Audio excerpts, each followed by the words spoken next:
Oftentimes we like to talk about whether or not the morals of this God are objective or subjective, or whether morality in itself is objective or subjective. And it's an argument that can range on forever and ever. But one thing that we hardly ever discuss, and that is the actions of this God. Are the actions of this God, or any God, objective or subjective? Now, first, I think we need to lie down what is the difference between objective and subjective. So, objective is when something is based on facts and something is based on evidence. It can be proven, it can be observed. Subjective is based on feelings, thoughts, perspective. So when it comes to the actions of any of these deities to which people pray to which people have given their entire lives over to, are they objective or are they subjective? When actions happen in this world or things that have happened in the past, are they objective or are they subjective?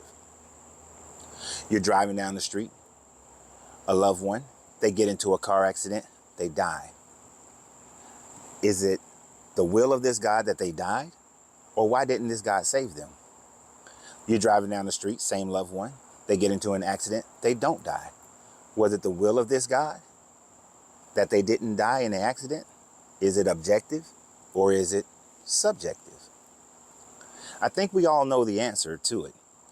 And I would frankly be embarrassed to be a worshiper of any of these deities, because every instance of action that happens in the world is subjective. Every action that has happened in the past and that will happen in the future, according to the will of this God, the actions of this God, it's all subjective. You see, many people will have a testimony and they will say that God saved me from XYZ.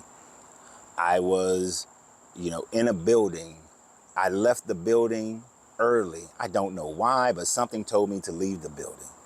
I found out later on that the building burned down. I would have died in that building. God moved me to leave. Yet other people who were just as big a believer in this God as you were in the building and the building burned down. So God wanted those people to die. That would be your subjective actions of your God. You will say that your God has prevented this, but your God also doesn't prevent any other things. Your God not stopping the trans-Sahara or transatlantic slave trade. If you were a believer in the Ifa God, the Oshuns and Quechua, your God's actions were such that he allowed for these things to happen. Well, that is the subjective actions of your God, because that's how you feel. You have no proof that those gods allow for this to happen. You're a Christian and you believe that God allowed for the Europeans to come and enslave your ancestors. It is subjective. There is no proof or facts or evidence that you can base anything on to prove it. You will take some of your scriptures and you will say that he wrote it, and you have subjectively inserted yourself into the narrative, inserted your ancestors into the narrative. But if those are the actions of your God, that he willingly allowed for 200 plus years of slavery, brutal slavery, and then another 200 plus years of Jim Crow and segregation and lynchings and things of this nature, I wouldn't be too proud of that God. I don't think I would worship that God. It's a bad look for you to worship that God. But all in all, it's subjective based on the person who's looking at it and the person who determines whether or not that God is a real God. Because the same Europeans who believe in this Christian God are saying that that God inspired them, taught them how to do slavery. Find those who are foreigners amongst you in foreign nations, and you can make them into slaves in perpetuity. You can see the same thing in Exodus 21 that you see in Leviticus 25 when it comes to making slaves of foreigners. It's different based on which side of the coin that you're on. But at all points, it's subjective based on the people who are actually literally committing the action. There was an event that happened in my life when I was still a Christian. A grenade fell. Of course, my thought is the grenade is a live grenade. Jumped out of a window 4 stories up. It hurt. Thankfully landed in some grass. Was it the God that I believed in at the time that made sure that the grenade, the pin had never been pulled and saved my life? Was it the God that ensured that the window that I went out of broke and only left me with some certain scratches? Was it your God that made sure that I fell on a grassy area that saved my life? The God that I believed in at the time? Or was it just cause and effect? Which one was it? You see, at the time frame, I thought that God had saved me. I thought that God had made a way so that I can survive that situation. But at the same time, why did God even put me in that situation? The war was supposedly over. We were just clearing out people who had got left behind.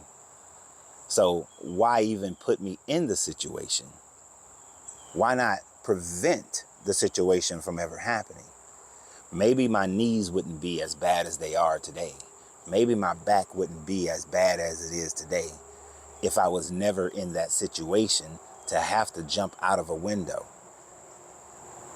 It's all subjective until I started understanding the law of cause and effect.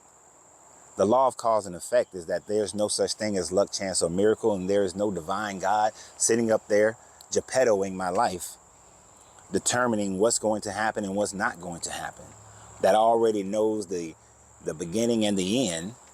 Because if he already knows the beginning and the end, then he already knew that I would be sitting in front of you right now making this video saying that this God does not exist and this God has no bearing on my life whatsoever. That it is the Hermetic law of cause and effect that every instance of my life has happened. Sometimes there are causations that I do not know what caused it. I only know the effect.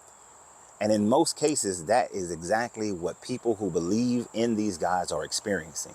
They are simply experiencing the effects of a hurricane, the effects of a tornado, the effects of a murder, the effects of a car wreck, the effects of a plane crash. That's all they're experiencing, the effects. Sometimes they may know the causation, but you're just experiencing the effects of causations that you may or may not know the answer to. There is no God that is perpetuating your life, that is saving you. Instead of allowing the young girl to be SA'd, what if your God prevented the SA from actually happening? And in every instant that he prevents it, you say it's God. In every instant that it happens, you still say it's God. Your God's actions are purely subjective. And if you wanted me to believe in your God, then give me some evidence and facts of the objective actions of your God. Tell me right now, a lightning bolt is going to strike right there or strike right behind me, sever those trees, and be able to prove it that it is happening because your God says so. Y'all say I will find out in the end. That is your subjective thoughts. You have no proof of any ending that you have ever said or possibly tried to prophesize. This is why your prophecies are so vague, so that they can be attached to damn near anything that happens, so that it can be truly subjective. Your God has no proof, has no evidence, has no facts. So what do you guys think? And always remember, you have to free yourself to be yourself, because your greatness is non-negotiable. Good journey, good vibrations.